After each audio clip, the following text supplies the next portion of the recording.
They then sift the clay powder with the same sort of sieve that is used for preparing food.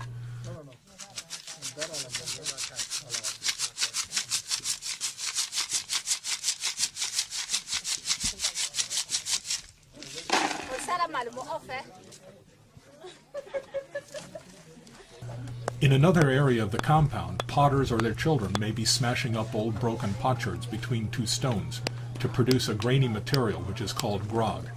This is clay that has already been fired once, and so when it is fired again it will not shrink. The grog is added to the powdered clay, and both are then kneaded together with water to produce the clay body that can be used for making pottery. Here you see one of the daughters of the family whose job it is to knead the clay by foot. She systematically circles, kneading the clay, and then adds new fresh powder and kneads again.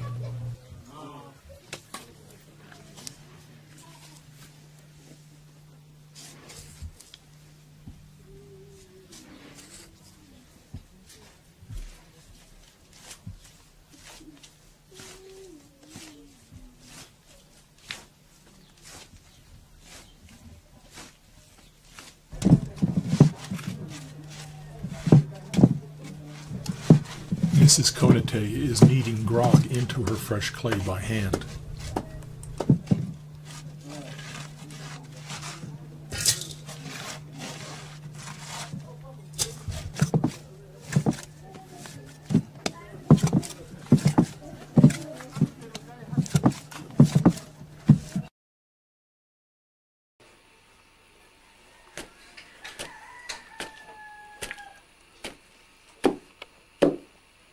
Among the Igbo peoples of southern Nigeria, the clay may be placed in a shallow trough and kneaded into a uniform mass using a pestle.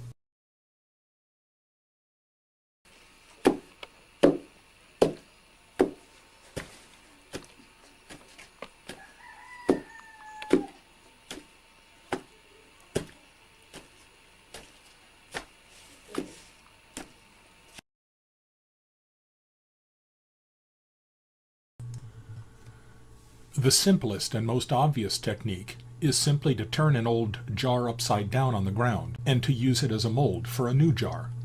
Mrs. Konate in the village of Uri in central Burkina Faso has been making jars for decades. I first photographed her in 1983, and I've been going back to visit her from time to time ever since. The last time I visited her in 2010, she was getting very elderly and frail. She begins by forming a flat pancake of fresh clay, and then she slaps it down over the mold jar.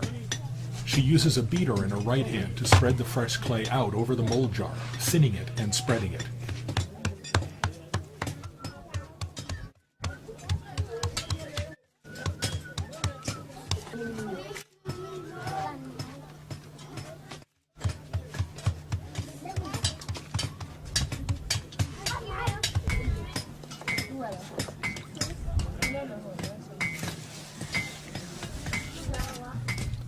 Mrs. Konate is the wife of a blacksmith, and you can hear the blacksmiths at work behind her.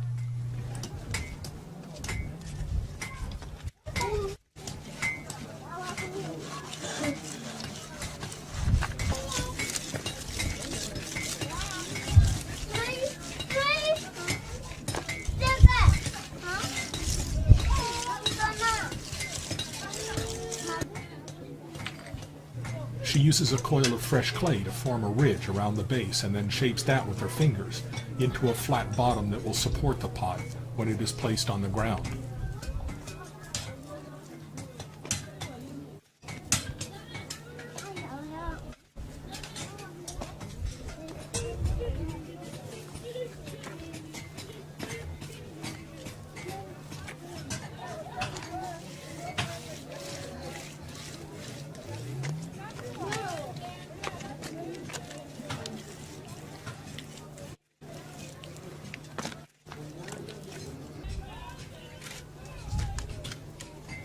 When it is the right thickness and has covered the jar to its widest dimension, she carefully trims the lower edge to make it uniform and sets it aside to dry for a short period. She must be careful not to leave it for too long or it will begin to crack as it shrinks on the mold jar. When it is stiff enough so that it won't deform, she lifts it off, sometimes with the help of another woman in the compound.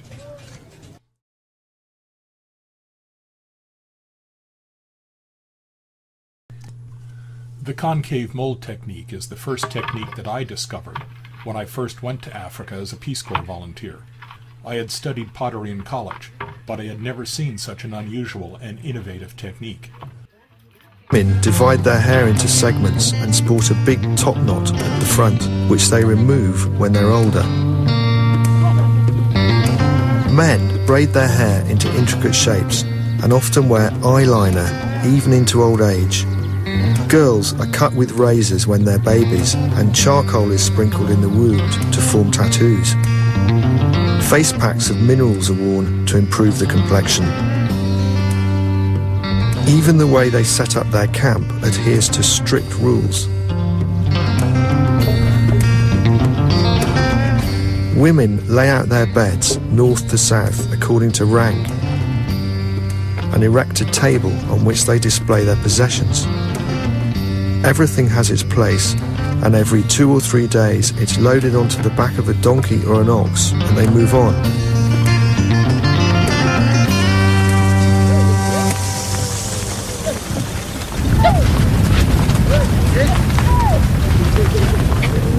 The Wadabi are among the last nomads in Africa. Severe droughts have dramatically reduced their herds. Climate change and the spread of agriculture are forcing growing numbers of Wadabi into towns like this one to look for food, and their ancient way of life is under threat. Janari Husseini, the head of the group, is concerned about their future. To damay biu damay uku duk suyi hankuri suna tare da abin shi suna tare yanzu yayi hankuri da wanda bai samu wani abu shi ya tahi ya shiga gari wasu